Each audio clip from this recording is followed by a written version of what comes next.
सभी को good morning. लंबे समय के बाद मिल रहे हैं हम दोनों।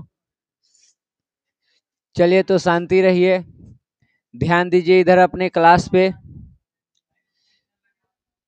आज हम लोग, बाबूजी इधर देखिए, आज हम लोग हमारा जो पॉलिटिकल साइंस का किताब है उसका चैप्टर नंबर 1 पढ़ेंगे, जिसका नाम है लोकतंत्र में सत्ता की साझेदारी, और ये लेक्चर हमारा पहला है।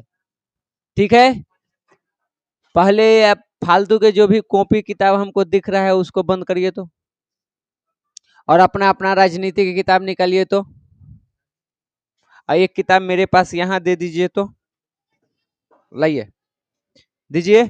देखिए इस बुक में कुछ ऐसा है कि अगर लाइन बाय लाइन पढ़ाते चले तो 5-6 क्लास खत्म हो जाएगा, उतना की आपको आवश्यकता है नहीं। आप बुक दीजिए, हम अपने तरीके से इसको बता देते हैं, आप बोर्ड से समझिएगा। तो बाकी लोग अपना किताब निकाल लीजिए। जो तो पीछे को बैठ जाओ ना, क्या दिक्कत है? कौन नहीं जा रहा है? तो तुम चल जाओ, तुमको दिक्कत है तो हो गया समस्या एक समाधान। अब थोड़ा सा पैर पीछे रखो, थोड़ा सा बस। चलिए शांति रहिए। तो आज हम लोग क्या करेंगे जी, पॉलिटिकल साइंस का हमारा जो पहला चैप्टर है जिसका नाम है लोकतंत्र में सत्ता की साझेदारी, इसी चैप्टर को हम लोग पढ़ने वाले हैं। आप चैप्टर को देखिएगा और अगर खुद से पढ़िएगा तो ज्यादा चांस है कि आपको कुछ नहीं बुझाएगा इसमें क्या कह रहा है, क्या मतलब है इसका। ठीक, और मेरा पर्सनली ऐसा मानना है कि अगर हम इसको लगातार मतलब लाइन बाय लाइन एक्सप्लेन करें तब भी आपको समझ में नहीं आएगा कि इसमें क्या है। इसको हम अपने तरीके से बताते हैं, फिर अगर आपको डाउट हो तो आप एक बार बुक पढ़ सकते हैं, कोई दिक्कत हो तो आप पूछ सकते हैं। तो हम एक एक करके पॉइंट वाइज पूरा पढ़ाएंगे, लेकिन अपने तरीके से हम पढ़ेंगे। ठीक, सबसे पहला यहाँ पे सवाल बनता है कि लोकतंत्र तो आपको समझ में आता है, जहां जनता का जनता के लिए जनता के द्वारा शासन हो उसको हम क्या कहते हैं? लोकतंत्र कहते हैं। पहला फैक्ट क्लियर है आप लोगों को। दूसरा सवाल आता है कि ये सत्ता की साझेदारी है क्या? सबसे पहले इसी को आपको समझना है। तो समझते चलिए। सबसे पहले हम आप लोगों को क्या बताएं? सबसे पहला है आप लोगों का लोकतंत्र। तो लोकतंत्र की अगर परिभाषा पूछे तो एक ही है, जनता का, जनता के लिए, जनता के द्वारा शासन को क्या कहते हैं?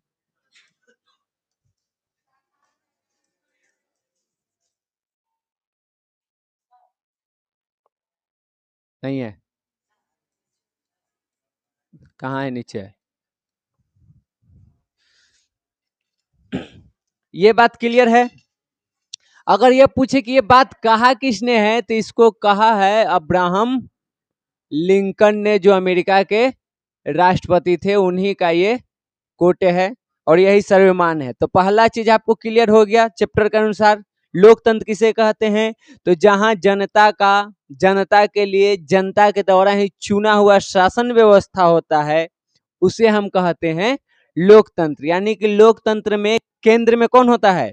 जनता। सब कुछ जनते के लिए है, करने वाला भी जनता और जिसके लिए हो रहा है वो भी जनते है। ठीक, अब इसमें दूसरा सवाल तुम्हारा आता है सत्ता की साझेदारी।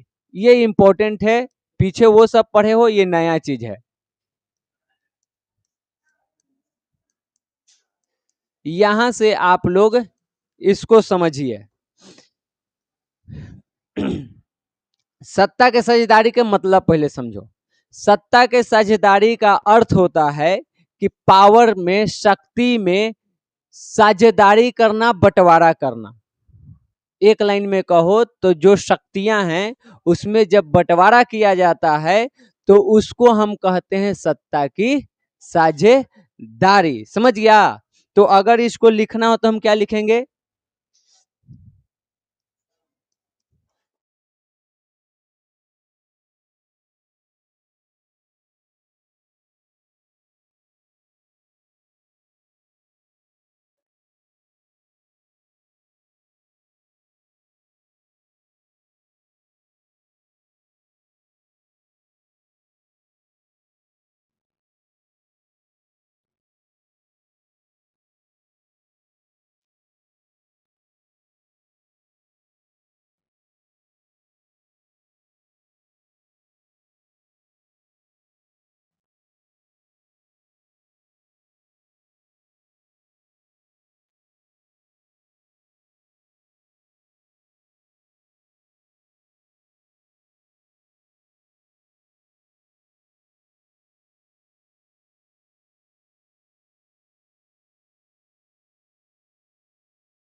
ये चीज क्लियर हुआ जी। दो चीज, पहला लोकतंत्र किसे कहते हैं, तो जहां पे जनता के लिए जनता के द्वारा चुनी हुई सरकार, उसे हम कहते हैं लोकतंत्र। और जब सत्ता के बंटवारा विभिन्न समुदायों के बीच, लोगों के बीच होता है, तो उसे हम कहते हैं सत्ता की साझेदारी। सबसे पहले बताओ, सत्ता मतलब समझ में आता है? सत्ता मतलब समझ में आता है? अगर सत्ता ही ना समझ में आएगा तो साझेदारी कहां समझोगे। सत्ता मतलब होता है जो शक्ति है सरकार की, जो पावर है, उसमें जब बंटवारा किया जाता है तो उसी को हम कहते हैं साझेदारी। और अब हम लोग देखो अपने देश में शक्तियों का बंटवारा किया गया है। सबसे पहले देखो सरकार को तो 3 स्तर पे काम करती है, केंद्र सरकार, राज्य सरकार, स्थानीय सरकार। अंग में बात करो तो एक कार्यपालिका है, एक विधायिका है, न्यायपालिका है, सब अलग अलग काम कर रहा है। तो ऐसे करके यहाँ पे क्या कर दिया गया है, शक्तियों को बांट दिया गया है। केंद्र सरकार क्या काम करेगी, राज्य सरकार क्या काम करेगी, इसको विषय सूची के अनुसार बांट दिया गया है। दोनों को काम अलग अलग दे दिया गया है। और एक है तुमको केंद्र के लिए केंद्र सूची, राज्य के लिए राज्य सूची, और जो दोनों काम करेगा उसको कहते हैं समवर्ती सूची। तो इस प्रकार से शक्तियों को क्या किया गया है, बंटवारा किया गया है। ये जो पावर बांटा गया है उसी को हम क्या कहते हैं, साझेदारी कहते हैं। समझ गया कि उसमें सबका हिस्सेदारी है। जो भी अलग अलग क्षेत्र से लोग आते हैं, अलग अलग भाषा के लोग आते हैं, अलग अलग वर्ग के लोग आते हैं, अलग अलग लिंग के लोग आते हैं, सबको जब इसमें सत्ता में हिस्सा दिया जाता है तो उसी को हम क्या कहते हैं, सत्ता की साझेदारी। ठीक। अब सवाल आएगा कि हम सत्ता में साझेदारी क्यों करें, यानी पावर में बंटवारा क्यों करें, अलग अलग व्यक्तियों को, समूहों को हम पावर क्यों दें। तो उसके लिए आपको एक चीज को समझना होगा, उसका नाम है द्वंद्ववाद। लोकतंत्र में एक और चीज होता है और उसका नाम है द्वंद्ववाद।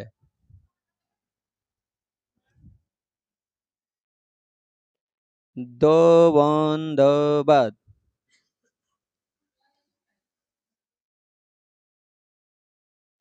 एक बार देख लेना तो द्वंद्ववाद सही लिखे हैं, द्वंद्ववाद गलत लिखा है। आप समझो इसको, द्वंद्ववाद क्या होता है। हम लोगों को पता है हमनी के देश में विभिन्नता है, विविधता है, अलग अलग भाषाएं हैं, अलग अलग धर्म है, अलग अलग जाति है, अलग अलग क्षेत्र है। अब ये अलग अलग धर्म के लोग, अलग अलग जाति के लोग, अलग अलग जो क्षेत्र से आ रहे हैं, भाषा से आ रहे हैं, इनके बीच अपने विचारों को लेकर के, अपने इच्छाओं को लेकर के टकराव चलते रहता है।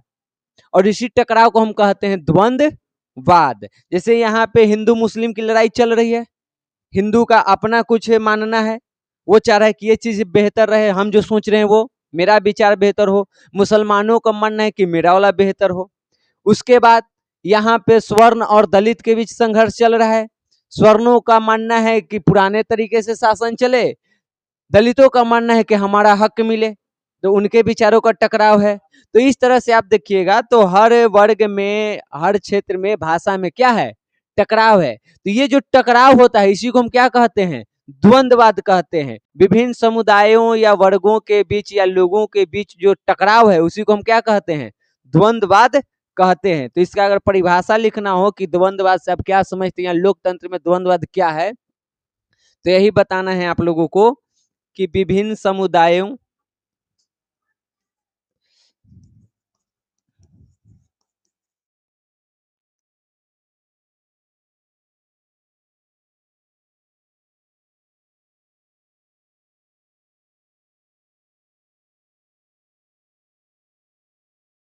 विभिन्न समुदायों या लोगों के बीच के टकराव या संघर्ष को द्वंद्ववाद कहते हैं।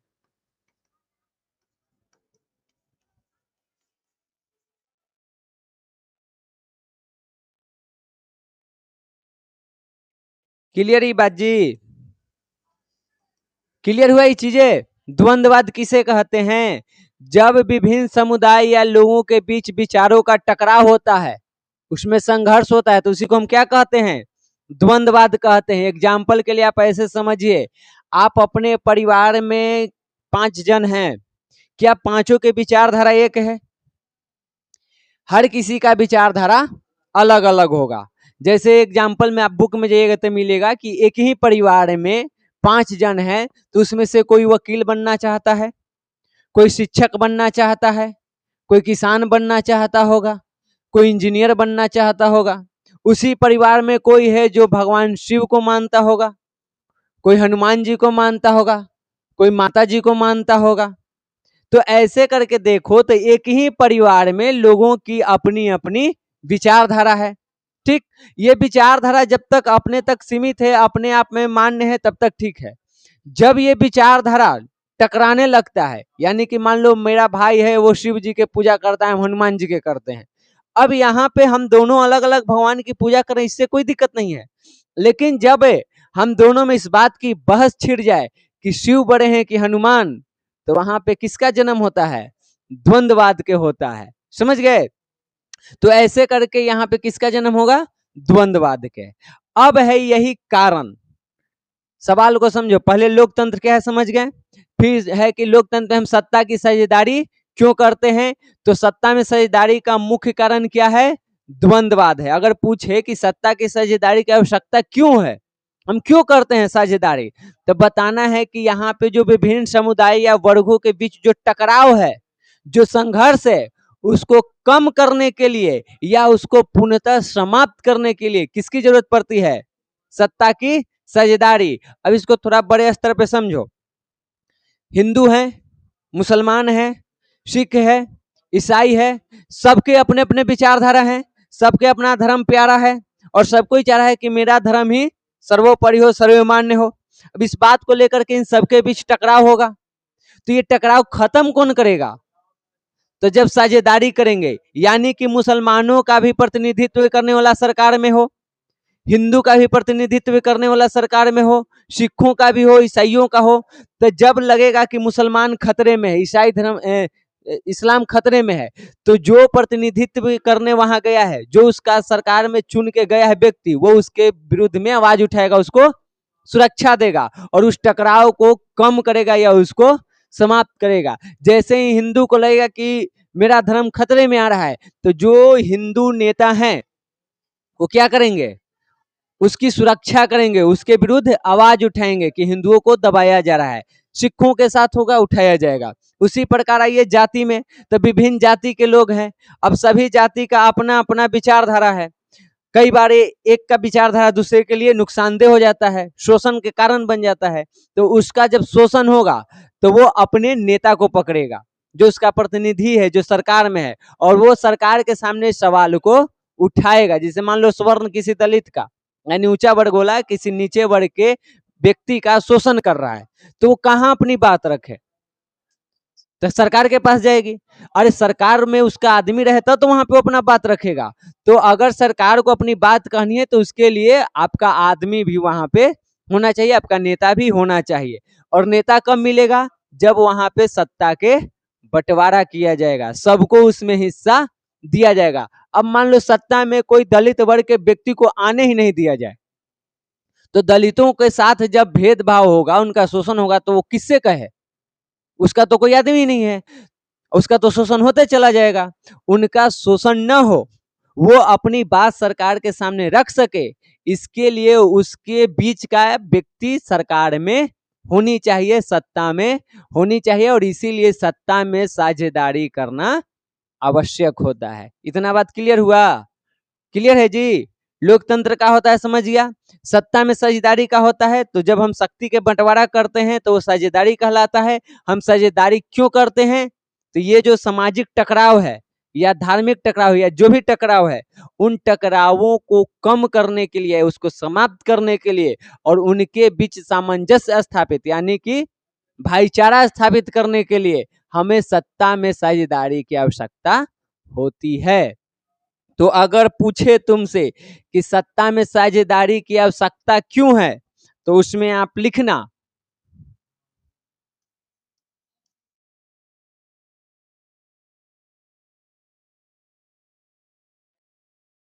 सत्ता में साझेदारी की आवश्यकता क्यों है, इसकी आवश्यकता। तो इसमें आप लिखिएगा कि विभिन्न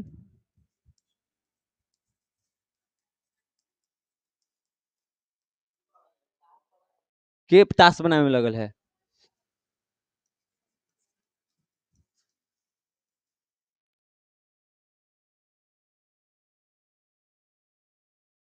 के बीच के टकराव या संघर्ष को समाप्त कर या कम कर उनके बीच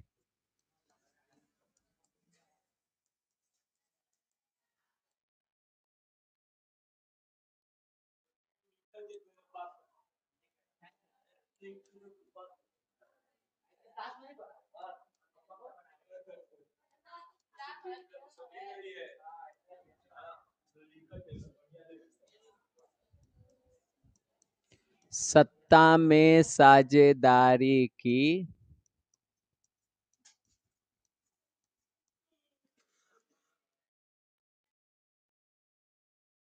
क्लियर हुआ जी।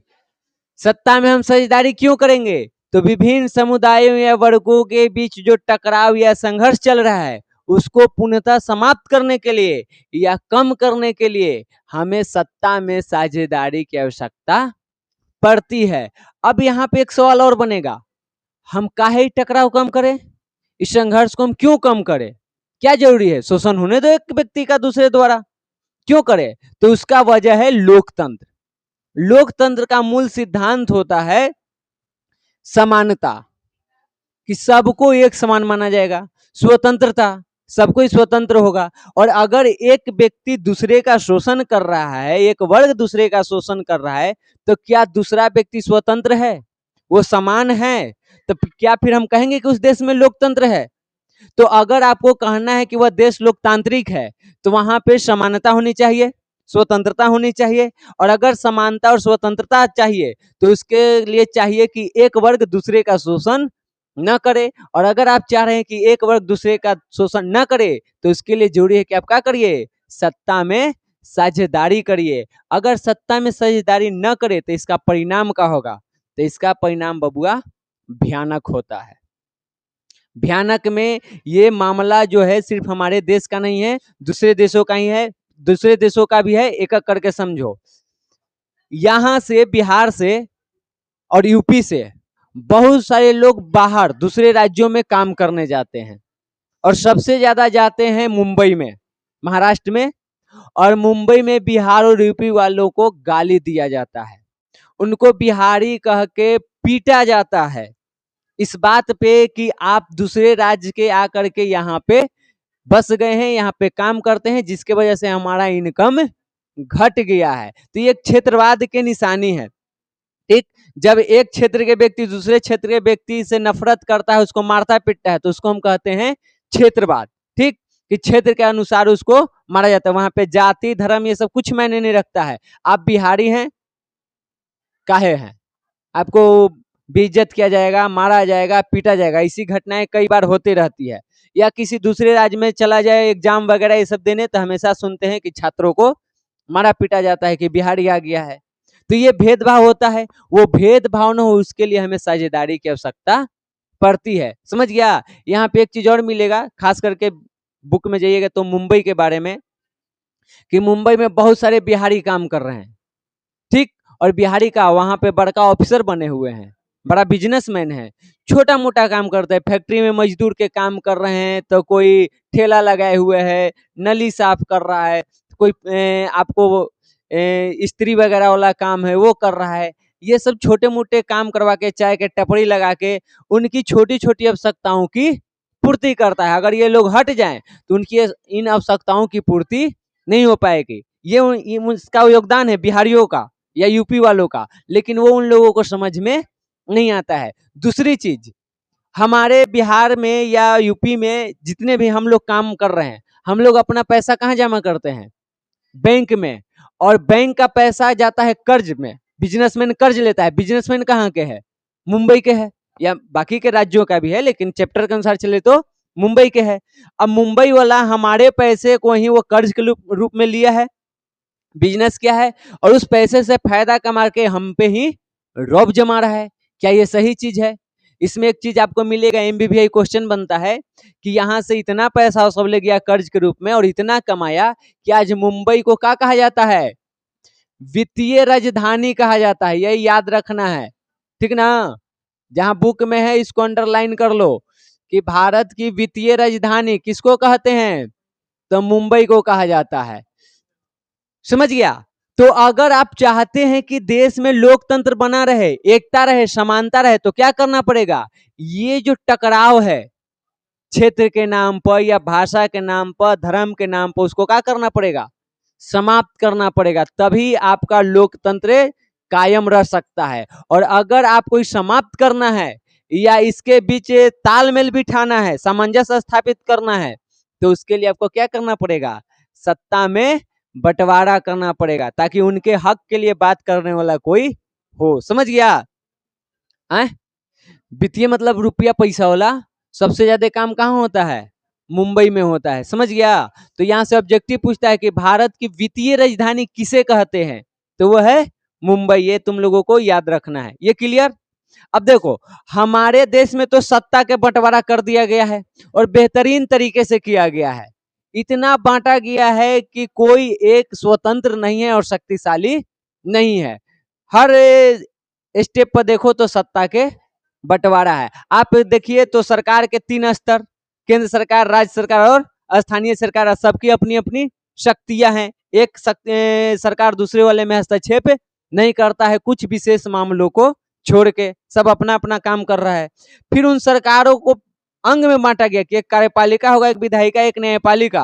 अब फिर कार्यपालिका को भी बांटा गया कि एक अस्थायी कार्यपालिका होगा, एक अस्थायी होगा, यानी एक कुछ समय के लिए आता है और एक हमेशा के लिए रहता है। जैसे प्रधानमंत्री अस्थायी कार्यपालिका है, 5 साल के लिए है, उसके बाद दोबारा चुनाव होगा, कोई और आ सकता है। लेकिन उसके साथ काम करने वाले जो अधिकारी होते हैं वो परमानेंट हैं, वो अस्थायी हैं, वो हमेशा रहेंगे। प्रधानमंत्री बदल जाएगा लेकिन वो अधिकारी रहेगा। तो ऐसे करके क्या कर दिया गया है? शक्तियों को पूरा बांट दिया गया है ताकि लोकतंत्र बना रहे। तो हमारे यहाँ ऐसा नहीं है कि संघर्ष नहीं है, टकराव नहीं है, लेकिन शक्तियों का विभाजन ऐसे किया गया है कि जब भी ये टकराव और संघर्ष होता है तो उसको मैनेज कर लिया जाता है।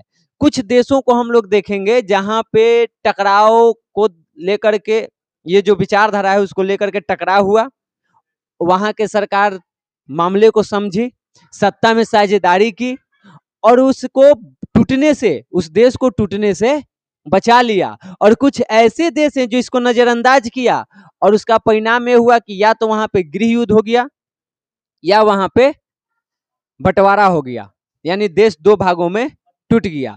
ऐसा एग्जाम्पल में देखिए, सबसे पहले आपको आता है बेल्जियम। ठीक, बेल्जियम में आपको लड़ाई चल रहा था भाषा को लेकर के। समझ गए?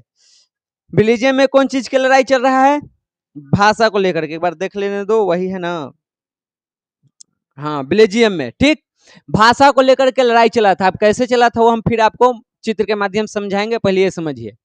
वहां पे 2 तरह के भाषा बोलने वाले लोग हैं। एक है तुमको डच भाषा और एक है तुमको यहाँ पे जो बोलता है फ्रेंच भाषा। तो फ्रेंच भाषा और डच भाषा को लेकर के टकराव था। एक ही देश है लेकिन उसमें कुछ जनसंख्या जो क्या बोल रहा है? डच भाषा बोल रहा है, और कुछ जनसंख्या है वो फ्रांस वाला फ्रेंच भाषा बोल रहा है, और इस भाषा को लेकर के एक दूसरे के बीच टकराव है। वहां की सरकार इस बात को समझी और दोनों को सत्ता में साझेदार बनाया और वो देश टूटने से बच गया। वही आप बात करिए यूगोस्लाविया के, जब वहां पे टकराव हुआ, यूगोस्लाविया नाम के देश है, वो देश 2 टुकड़ों में टूट गया क्योंकि वहां की सरकार परिस्थिति को बेहतर से नहीं समझा। आप बात करिए श्रीलंका के, 1956 में श्रीलंका कह दिया कि हमारे देश का राष्ट्रीय धर्म बौद्ध धर्म होगा, सिंहली यहाँ की राष्ट्रीय भाषा होगी, जो सिंहली होंगे उन्हीं को प्राथमिकता मिलेगी और जो तमिल होंगे उनको प्राथमिकता नहीं मिलेगी। अब इस बात को लेकर के तमिलों ने आंदोलन कर दिया और आंदोलन धीरे धीरे ऐसे अपना रुख बदला कि आगे चल के वो गृह युद्ध बन गया, यानी देश में ही जनता एक दूसरे से लड़ रहा था। जब एक ही देश के जनता आपस में लड़ता है तो उसको क्या कहते हैं? गृह युद्ध कहते हैं। तो वहां की सरकार नहीं समझी परिस्थिति को, सत्ता में साझेदार नहीं बनाया, क्या परिणाम हुआ? गृह युद्ध हो गया। युगोस्लाविया नहीं समझा, क्या हो गया? गृह युद्ध हो गया। तो जहां पे सत्ता में साझेदार नहीं बनाया, या तो वहां पे गृह युद्ध हुआ या वो देश टूट गया दो भागों में, समझ गया? और जहां पे सत्ता में साझेदार बनाया गया वहां पे मामला ठीक ठाक है। अब आप लोग एक एक करके इधर चैप्टर में आ सकते हैं। यहाँ पे आपको इंट्रोडक्शन है कि हम लोग उसी को पढ़ेंगे कि कैसे हमारे यहाँ सामाजिक विभिन्नता है। ठीक, यहाँ पे वही बताया गया है। देखो मुंबई मराठी में जहाँ पे अलग अलग राज्यों से लोग आते हैं, खास करके इसमें आपको बिहार वाला को देखना है, जो यहाँ पे क्या कर रहे हैं? छोटे मोटे रोजगार कर रहे हैं, अपना जीवन चला रहे हैं, लेकिन यहाँ पे सबको मारा पीटा जाता है, जबकि पूरा भारत सबका है। हमारा संविधान के अनुच्छेद 19 कहता है कि हमें अपने अभिव्यक्ति की आजादी है, यानी कि हमारा जो विचारधारा है उसको हम व्यक्त कर सकते हैं बिना आप शब्द का प्रयोग करे हुए, किसी की आलोचना कर सकते हैं, हम अपना संगठन बना सकते हैं, इकट्ठा हो सकते हैं, देश में कहीं भी आ सकते हैं, जा सकते हैं, रह सकते हैं, रोजगार कर सकते हैं। तो आर्टिकल 19 के तहत तो हम मुंबई भी जा सकते हैं, वहां भी रह सकते हैं, वहां भी रोजगार कर सकते हैं। लेकिन जब वहां पे बिहारियों को पीटा जाता है ये कह के कि तुम मराठी नहीं हो, क्या वो संविधान के अनुसार काम कर रहा है? वो संविधान के आर्टिकल 19 का उल्लंघन है, समझ गया? तो उस तरह की घटनाएं यहाँ पे होता है। ये वित्तीय राजधानी के बारे में हम आप लोगों को बता दिए। उसके बाद आगे देखिए, तो इसमें अलग अलग जगह बताया गया है, जैसे कि यहाँ पे मैसूर में भी इस तरह की घटना हुई है, असम में भी बिहारियों के साथ इस तरह की घटनाएं हुई है, उसी का इसमें वर्णन है। फिर आगे इसमें बताया जाएगा, वही आपको बेल्जियम बोला कि देखिए बेल्जियम में एक पूरा अगर देश ले लो तो ये पूरा देश है। ठीक, इसमें आप लोगों को इसमें समझना है 1 भाग 2 भाग 3 भाग। एक भाग ऐसा है बेल्जियम देश में, देखो 59% जो लोग हैं वो फ्लेमिश में रहते हैं, फ्लेमिश नाम के जगह पे रहते हैं। और कौन सा भाषा बोलते हैं? तो डच भाषा बोल रहे हैं। 59% लोग बेल्जियम के फ्लेमिश में रह रहे हैं और कौन सी भाषा बोल रहे हैं? डच बोल रहे हैं। बचा 40% वो कहाँ रह रहा है? तो ये रह रहा है बोलिनिया में, यहाँ नीचे। ठीक, और ये लोग क्या बोलते हैं? तो ये लोग बोलते हैं फ्रेंच भाषा। यहाँ पे कितना जनसंख्या है बुआ? यहाँ की जनसंख्या है तुमको कह कि 59 और यहाँ पे है तुमको 40। बताओ सबसे ज्यादा कौन है? फ्लेमिश वाला कि बोलिनिया वाला? फ्लेमिश के लोग क्या बोल रहे हैं? तो ये लोग बोल रहे हैं डच भाषा, और ये लोग क्या बोल रहे हैं? तो ये लोग बोल रहे हैं फ्रेंच भाषा। अब बताओ इन दोनों के बीच टकराव होना है कि नहीं होना है? भाषा को लेकर के हुआ है। अब थोड़ा सा ये है, यहाँ की कहानी थोड़ा सा उल्टा है। ये देखो, ये जो ब्लू वाला दिख रहा है वो बेल्जियम की राजधानी है ब्रुसेल्स। तो आपको ये इंपॉर्टेंट है कि बेल्जियम की राजधानी कहाँ है? तो वो है ब्रुसेल्स। फिर सवाल पूछता है कि बेल्जियम में जो टकराव था, जो संघर्ष था, उसका आधार क्या है? किस बात को लेकर के लड़ाई था? तो भाषा को लेकर के यहाँ पे लड़ाई चल रहा था। तो राजधानी में क्या हो रहा है कि जितने भी लोग रह रहे हैं उसमें से 80% लोग फ्रेंच बोल रहे हैं और 20% लोग डच बोल रहे हैं। यानी डच बोलने वाले यहाँ कितना है? 20% और फ्रेंच बोलने वाले 80%। तो यहाँ भी फ्रेंच और डच को लेकर के टकराव चलेगा, इसके बीच भी टकराव चल रहा है। ऊपर से देखो इसमें क्या है कि जो फ्रेंच बोलने वाले लोग हैं तो संख्या में कम लेकिन सुखी संपन्न है, बेहतर जीवन है। डच बोलने वालों की संख्या अधिक है लेकिन इनकी स्थिति बेहतर नहीं है। और इस बात को लेकर के इनके बीच क्या चल रहा है? टकराव चल रहा है। और वो टकराव जैसे जैसे बढ़ते गया, सरकार ने उसको समझा और सरकार उसको समझ कर क्या किया? वहां पे शक्तियों का बंटवारा किया गया, उन्हें सत्ता में साझेदारी बनाया गया। देखो यहाँ पे इधर देखो कि यहाँ पे भाषा के मामला है। ठीक, डच फ्रेंच कुछ वहां पे थोड़ी सी मात्रा में जर्मन बोलने वाले भी थे। तो लोगों ने क्या किया? सरकार के चुनाव में अपना अपना वहां पे सरकार बनाया ताकि उनके अधिकार की बात वहां पे किया जाए। और ऐसे करके वहां के सामाजिक विभाजन को, जो टकराव था, जो संघर्ष था, उसको क्या किया गया, खत्म कर किया गया। अब सवाल यही पूछेगा कि बताइए जो बेल्जियम में संघर्ष हुआ था उसका आधार क्या है, तो उसका आधार था भाषा, और वहां की सरकार इसको समझा और उसको खत्म किया। दूसरी तरफ है आपका श्रीलंका। श्रीलंका में भाषा भी है, धर्म भी है, क्षेत्र भी है कि तुम तमिल भाषा के हो, हम सिंहली हैं। तुम सनातन धर्म को मानने वाले हो, हम बौद्ध को मानने वाले। तुम ऐसे जो तमिल हो मुख्य रूप से कहाँ से हैं, भारत से जाकर के वहां बस गए, ताकि मूल रूप से तुम भारतीय हो, सिंहली मतलब हम यहीं के पैदाइश से श्रीलंके के। तो इस तरह के कई सारे विचारधारा को लेकर के उसके बीच टकराव हुआ था और वहां पे गृह युद्ध शुरू हो गया था 1956 के बाद। समझ गया। हमने भारत में बात करो तो भारत में हमने के धर्म, जाति, क्षेत्र, हर आधार पे यहाँ पे भेदभाव होता है। यहाँ पे स्वर्ण और दलित के बीच की लड़ाई लंबे अरसे से चला आ रहा है, लेकिन बार बार यहाँ पे जो सत्ता के बंटवारा किया गया है उसको बेहतर बना के अलग अलग समुदायों के लोगों को, अलग अलग क्षेत्र के लोगों को, भाषा वाले लोगों को सत्ता में साझेदार बना के सरकार में ला करके इस टकराव को हम क्या करते हैं, कम करते हैं। पूर्णतः ये खत्म नहीं हुआ लेकिन हम इसको कम करते हैं। समझ गया। अब यहाँ पे वही बता दिया गया है कि देखिए संविधान के हमारा जो अनुच्छेद 19 है वो क्या कहता है, हम कहीं भी देश में आ सकते हैं, जा सकते हैं, संगठन बना सकते हैं बिना हथियार के। उसके बाद हम लोग कोई भी अपना रोजगार कर सकते हैं, वहां पे बच सकते हैं। इन सारी चीजों का अधिकार हमें यहाँ पे दिया गया है। तो एक चीज हो गया। सवाल ये पूछता है कि अभिव्यक्ति की आजादी किस अनुच्छेद के तहत है, तो वो है तुमको 19 के तहत। एक है अनुच्छेद 15। अनुच्छेद 15 हम लोगों को ये अधिकार देता है कि आपके साथ कोई भी जाति, धर्म, लिंग, नस्ल के आधार पर भेदभाव नहीं करेगा, छुआछूत नहीं मानेगा। तो ये कौन देता है हम लोगों को, आर्टिकल 15 अनुच्छेद 15 हमको इस प्रकार के अधिकार देता है। तो ये दो चीज आप लोगों को यहाँ पे याद रखना है। इसमें एक व्यक्ति का नाम आता है जो मुंबई में है, उनका नाम है राज ठाकरे। और कहीं ना कहीं जो हम लोगों के बीच टकराव होता है वो टकराव कराने वाला व्यक्ति कोई ना कोई राजनेता ही होता है। वो अपनी राजनीतिक लाभ के लिए वहां की जनता को भड़काता है और लड़वाता है। ऐसा ही मामला किसके खिलाफ है, राज ठाकरे के खिलाफ, कि वहां पे जो बिहारियों को मारा गया मराठियों के द्वारा, वो एक राजनीतिक लाभ के लिए, इसको मार के भगवाओ, जनता को अपने पक्ष में लो और सरकार में आओ। तो इस तरह के कुछ कहानी है यहाँ पे।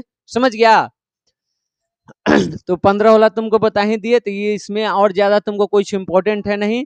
अब आ जाओ यहाँ पे, इधर यहाँ पे है तुमको ये वाला सामाजिक विभाजन के रूप। देखिए लोकतांत्रिक व्यवस्था में सामाजिक विभाजन के विभिन्न स्वरूप होते हैं और इस भेदभाव का विरोध है कि अपने अलग अलग तरीके हो सकते हैं। जैसे आप लोग को हम अभी बता दिए हैं कि एक ही परिवार में आप देखिए तब 5 लोग हैं और पांचों के विचारधारा एक दूसरे के विपरीत है, और जब वो विचारों के बीच में टकराव होता है तो परिवार टूट जाता है। लेकिन अगर परिवार के जो मुखिया है वो इस बात को समझे और दोनों के या 4-5 जो भी है सबके विचारधारा को सम्मान करे तो परिवार संयुक्त रूप से चलता है। बिल्कुल इसको इसे समझ सकते हैं। समझ गए। तो यहाँ पे उसी के बारे में बताया गया है। उसके बाद आगे हम आप लोगों को बताएंगे, या यहीं पे जान लो, एक कहानी है 2 धावक के।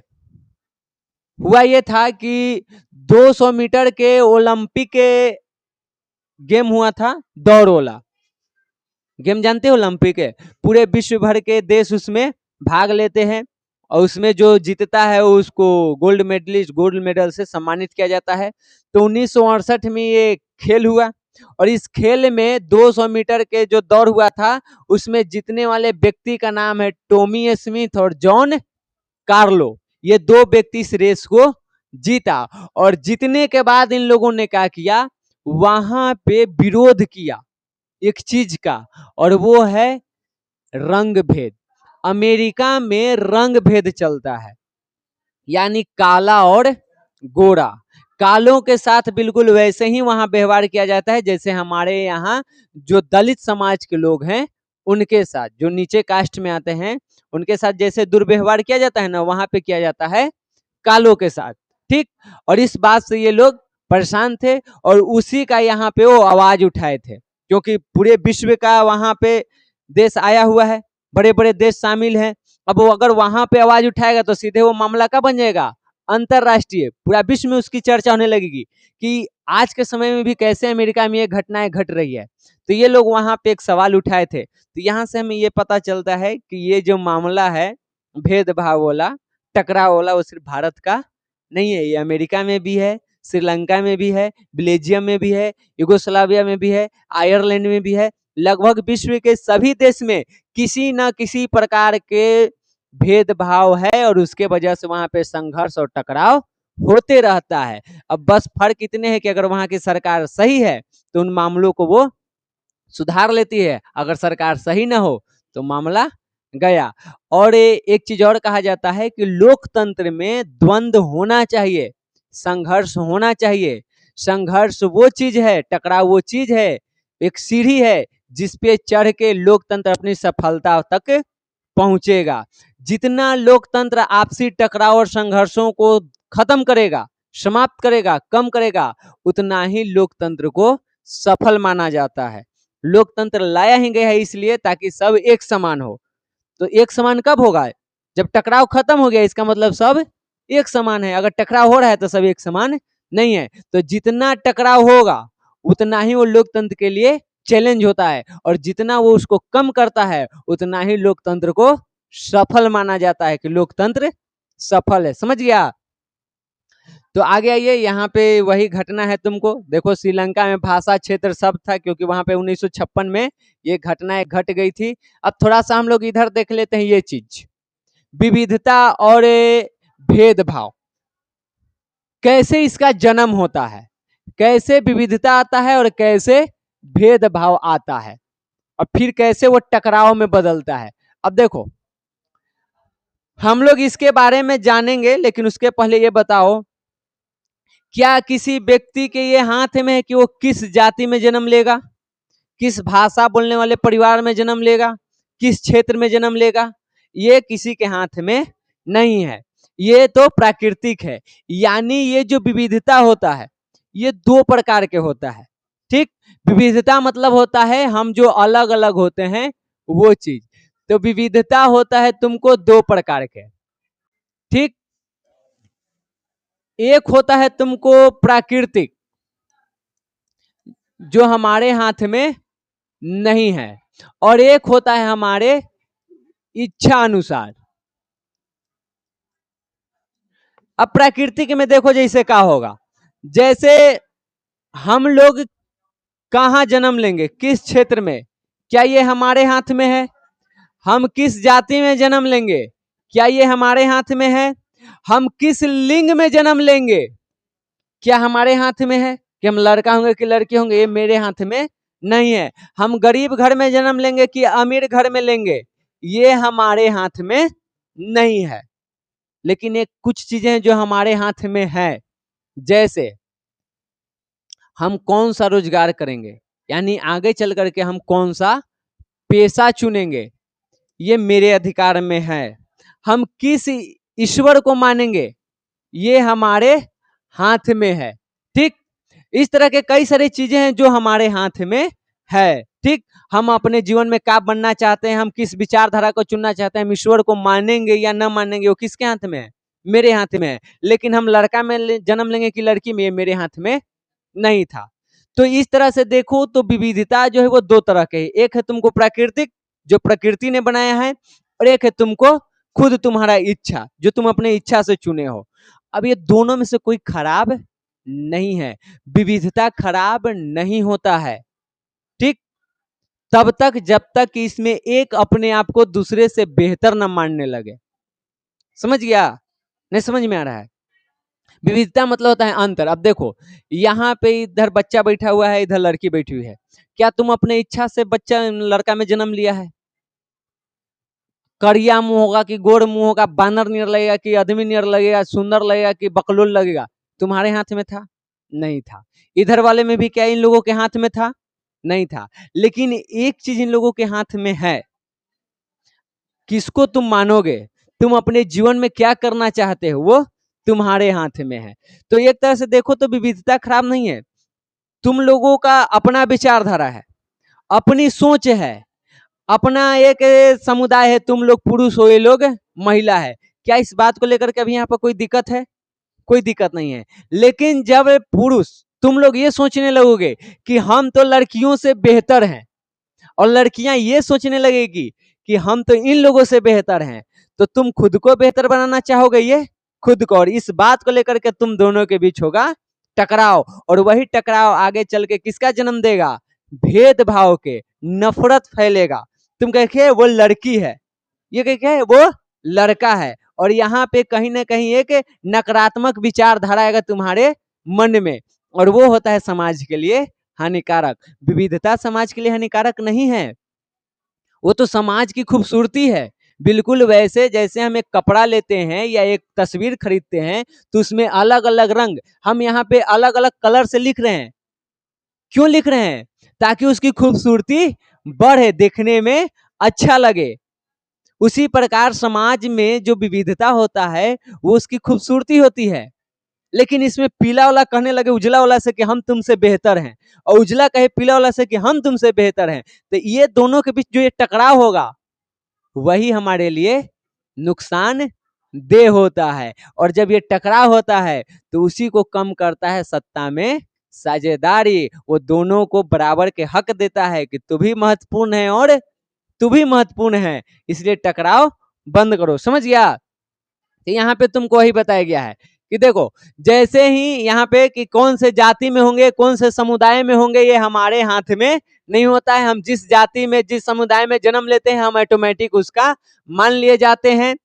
कोई व्यक्ति स्त्री होगा कि पुरुष होगा, काला होगा कि गोरा होगा, लंबा होगा कि नाटा होगा, ये उसके हाथ में नहीं है, वो प्रकृति के हाथ में है, जन्म के साथ बनता है। ठीक।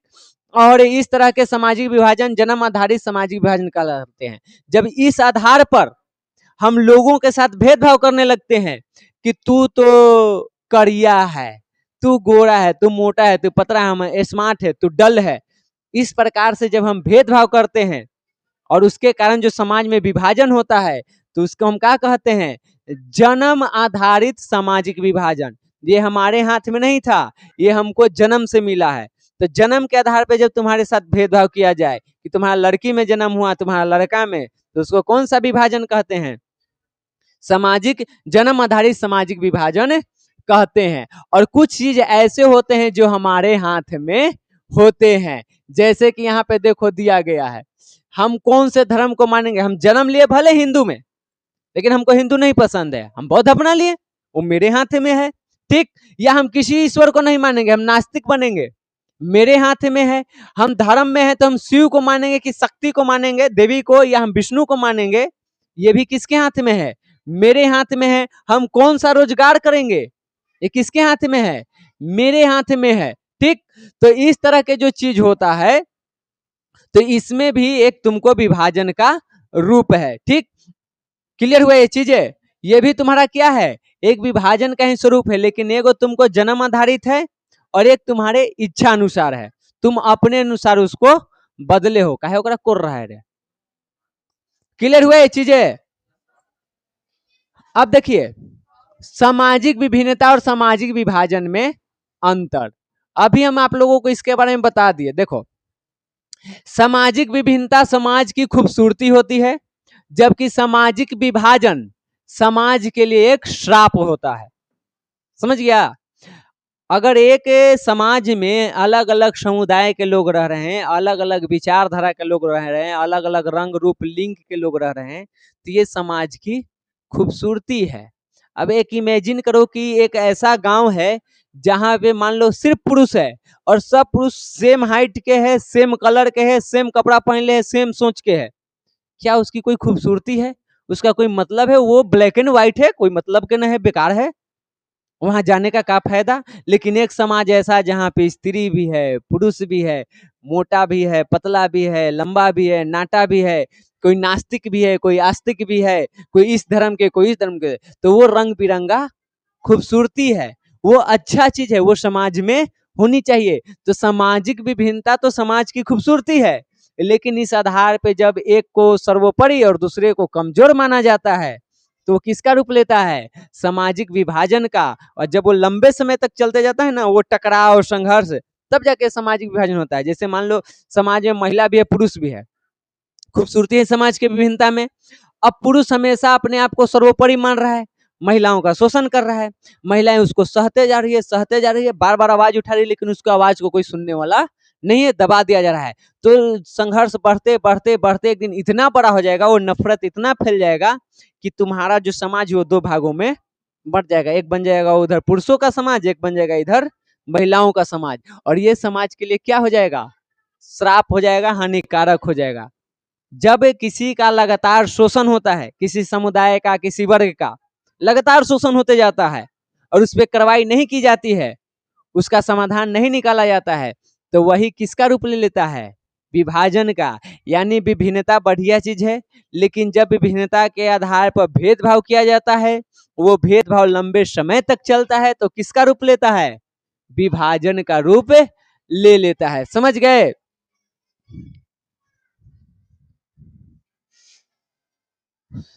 चलिए आगे बढ़िए।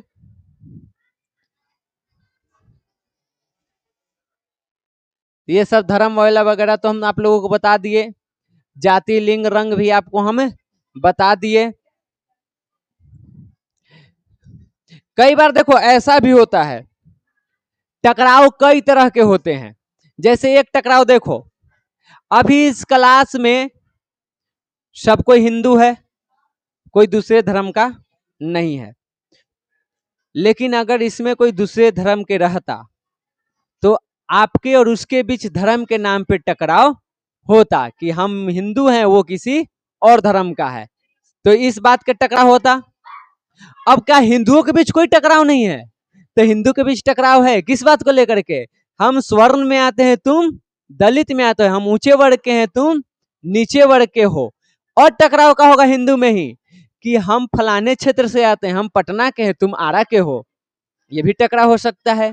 एक टकराव का होगा, हम मगही बोलते हैं, तुम भोजपुरी बोलते हो, मगहिया के पावर जाना तरह तू, और तू भोजपुरिया के जाने ले, ये भी टकराव हो सकता है। यानी कहने का मतलब है कि कई बार ऐसा होता है कि विभिन्न विचारधारा वाला लोग किसी मत को लेकर के एक साथ हो जाते हैं। आपकी भाषा अलग है, उसकी भाषा अलग है, आपकी जाति अलग, उसकी जाति अलग, उसकी जाति अलग, लेकिन जब बात धर्म की आएगी तो तुम तीनों का हो जाओगे, एक हो जाओगे, एक कर दिया। और कभी कभी वही चीज आपको क्या करेगा? बांटेगा। अगर धर्म से साइड हटिए तो जाति के नाम पर आप तीनों का हैं, बटे हुए हैं, आप तीनों का जाति अलग अलग है, इस बात का टकराव चल रहा है। और कभी कभी एक भी हो जाते हैं, किसी विचारधारा में हम एक सहमति के होते हैं और किसी विचारधारा में हम एक दूसरे से टकरा भी जाते हैं, तो ऐसा चीज भी यहाँ पे होता है। समझ गया? तो सब मिलाकर यही है कि हमारा एक से अधिक पहचान होता है। समझ गया? वही चीज यहाँ पे तुमको बताया गया है, स्वर्ण और दलित के बीच कि हमेशा एक टकराव चलते रहा है लंबे अरसे से, लेकिन जब बात आए हिंदू के तो वो सभी का होते हैं, एक हो जाते हैं। और जब हिंदू की बात हट के देखो तो फिर वो लड़ते हैं स्वर्ण और दलित के नाम पर। समझ गया? तो इस तरह की कई सारी सामाजिक असमानताएं तुमको अपने समाज में, देश में देखने को मिलेगा। इसी प्रकार के यहाँ पे कुछ उदाहरण दिया गया है। देखो, एक देश है जिसका नाम है आयरलैंड और तुमको है नीदरलैंड। दोनों देश को समझो, यहाँ पे है आयरलैंड और यहाँ पे कौन है तुमको? नीदरलैंड। दोनों देश में क्या है? ईसाई धर्म है, लेकिन ईसाई धर्म दो भाग में टूटा हुआ है, एक है प्रोटेस्टेंट, एक है कैथोलिक। जैसे हमने कैसे बट गए, एगो शिव जी के मानने वाला, एगो विष्णु जी के मानने वाला, वैसे यहाँ पे एगो है प्रोटेस्टेंट, एगो है कैथोलिक। और इसके बीच, इस बात को लेकर के दोनों के बीच क्या चल रहा है? लड़ाई चल रहा है। ठीक, तो ऐसा भी टकराव होता है। ठीक,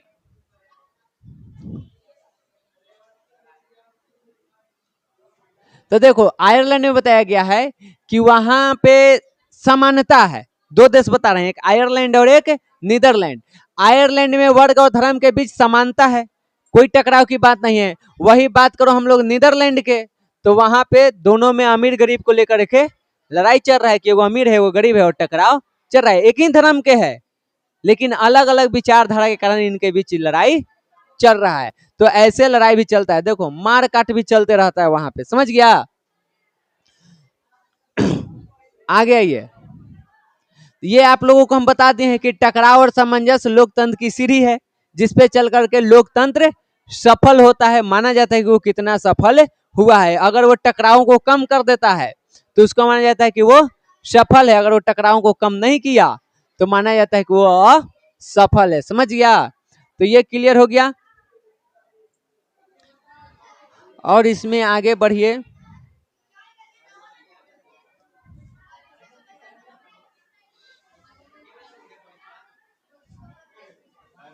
तो बस 10 मिनट खत्म कर देते हैं। इधर में ये सब बतावल है। हाँ यहाँ पर देखो, उत्तरी आयरलैंड में एक चीज और तुमको पूछेगा कि ये किसका हिस्सा है। यहाँ पे लड़ाई चल रहा है, टकराव चल रहा है, और इस टकराव को कम करने के लिए यहाँ पे हुआ ये कि उत्तरी आयरलैंड जो है उसका एक हिस्सा कह रहा था ना कि हम ब्रिटेन में मिलेंगे, और एक हिस्सा था जो कहा था हम ब्रिटेन में नहीं मिलेंगे। अब समझो इसको ऐसे, मैया बुआ इधर देखो, ये है हमारा ब्रिटेन, ठीक। अब मान लो इसके बगल में एक है तुमको आयरलैंड, और एक है यहाँ पे दूसरा देश, क्लियर।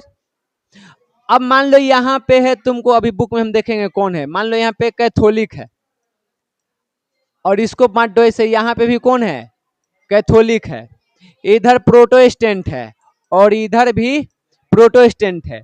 ये कहेगा कि हम किसके साथ मिलेंगे, इसके साथ, और ये कहेगा कि हम मिलेंगे इसके साथ। क्यों कह रहा है, इन दोनों का धर्म के विचारधारा एक है, इसलिए हिस्सा इसमें मिलना चाहता है। इन दोनों का विचारधारा एक है, इसलिए दोनों इसमें मिलना चाह रहा है। और इस बात को लेकर के इन दोनों के बीच क्या चलेगा, लड़ाई चलेगा। और इस बात को बेहतर से समझेगा कौन, ब्रिटेन। ब्रिटेन दोनों को मैनेज करने का काम करेगा। देखो यहाँ पे प्रोटेस्टेंट लोगों का प्रतिनिधित्व कर रहा है यूनिस्ट पार्टियां जो ब्रिटेन के साथ है, मतलब हम उल्टी लिखे हैं। यहाँ पे कौन था,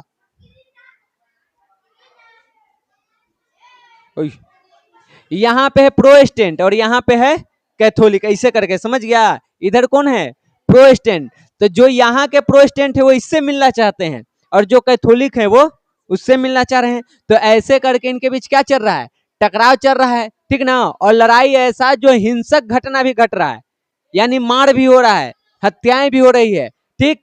तब जाकर के ब्रिटेन ने इस चीज को समझा और कहा कि ये नुकसानदेह हो जाएगा। और 1998 में क्या किया, नेशनलिस्टों के साथ क्या कर लिया, वो समझौता कर लिया, उसको सत्ता में साझेदार बना दिया, और वहां के जो टकराव है उसको खत्म। तो यहाँ से एक ऑब्जेक्टिव तुमको पूछेगा कि ब्रिटेन और नेशनलिस्टों के बीच समझौता कब हुआ था, तो हुआ था 1998 में। और ऐसे करके वहां के लड़ाई को खत्म किया गया और सबको एक समान बनाया गया। वही है यूगोस्लाविया।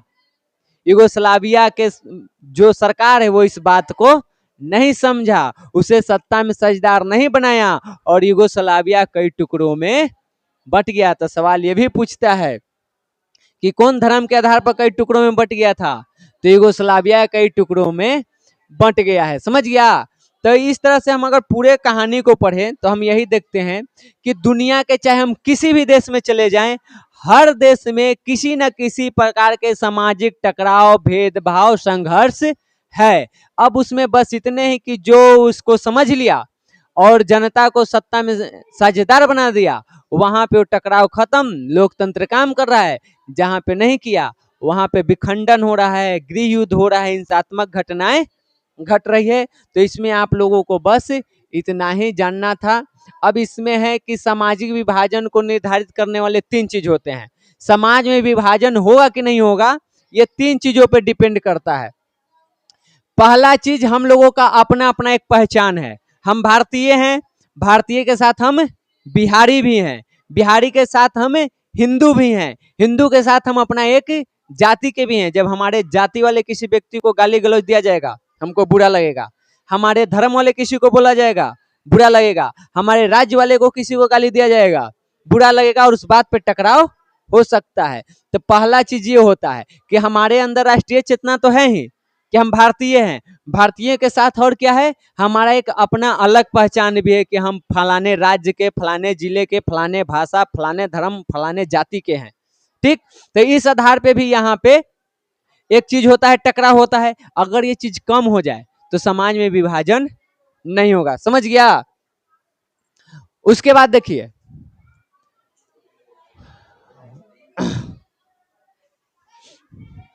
अब देखो, जब तक हम इस बात को लेकर के लड़ते रहेंगे कि हम बिहारी, तू मराठी, वो गुजराती, समाज में विभाजन रहेगा। जब तक हम लड़ते रहेंगे कि हम हिंदू, तू मुसलमान, वो सिख, तू बौद्ध, जब तक लड़ेंगे कि हम हैं अपर कास्ट के, हम हैं राजपूत, भूमिहार, तू चमार, तू डोम, समाज में विभाजन रहेगा। लेकिन अगर इस विचारधारा से हम बाहर निकल जाएं तो वो विभाजन खत्म हो जाएगा। समझ गया? नहीं तो ये टकराव हमेशा चलते रहेगा। दूसरा चीज है कि अब यहाँ पे अलग अलग समुदायों का अपना, बस मैं यहाँ खत्म हो गया, एक पे जाओ, अलग अलग समुदायों का अपना अलग अलग मांग है। अगर सरकार उस मांग को सही तरीके से उठाई तो लोगों के बीच टकराव का होगा, कम होगा। और अगर सरकार ने उसमें अपना राजनीतिक लाभ ढूंढ लिया तो वो टकराव हिंसात्मक हो जाएगा, देश को बंटवारा भी करवा सकता है। तो समाज में विभाजन होगा कि नहीं होगा, वो सरकार पे भी डिपेंड करता है कि सरकार उस मुद्दे को कैसे उठा रही है।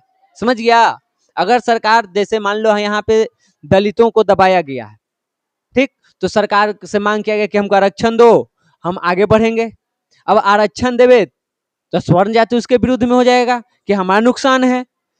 अब सरकार पे डिपेंड करता है कि वो इस बात पे राजनीति करता है कि दोनों के बीच तालमेल बिठा के काम समाप्त करता है। अगर वो तालमेल बिठा करके और किसी तरह से मामला सुलझा दिया तो एकता बना रहेगा, राष्ट्रीयता बनी रहेगी, देश में लोकतंत्र कायम रहेगा। और अगर उसने उस पर राजनीति कर दिया, अपना राजनीतिक रोटी सेक लिया उस पर, तो समाज में विभाजन हो जाएगा, देश में भी खंडित हो सकता है। तो दूसरा किस पे डिपेंड करता है? सरकार पे। और तीसरा है हम लोग के यहाँ पे कि सरकार इन मांगों पर क्या प्रतिक्रिया करता है। वो जो पिछड़े हैं, दलित हैं, उनके मांगों को सही तरीके से मानता है कि नहीं मानता है। अगर वो इस पे काम करे तो क्या होगा, हम उसको खत्म कर सकते हैं। उदाहरण के लिए बेल्जियम, वहां की सरकार अपने जनता की मांग को समझी, दी, बंटवारा नहीं हुआ। युगोस्लाविया नहीं समझा, नहीं दिया, टूट गया। समझ गया? तो इसमें आप लोगों को मुख्य रूप से यही चीज था। अब आगे की जो क्लास है वो हम लोग कल करेंगे और परसों में इसको हम क्या करेंगे, खत्म। परसों इसका ऑब्जेक्टिव भी करना है, तो थोड़ा सा आप लोग धैर्य बना के रखिएगा। चैप्टर कहाँ खत्म हुआ है, अभी है। और अगर लाइन बाय लाइन पढ़ाते ना तो 6-7 क्लास में जाता, लेकिन उतना तुम लोगों को नहीं जानना है। मेन मेन चीज जानो, काम क्लियर। समझ गया? तो आज इतने रखते हैं, कल मिलते हैं नए टॉपिक के साथ।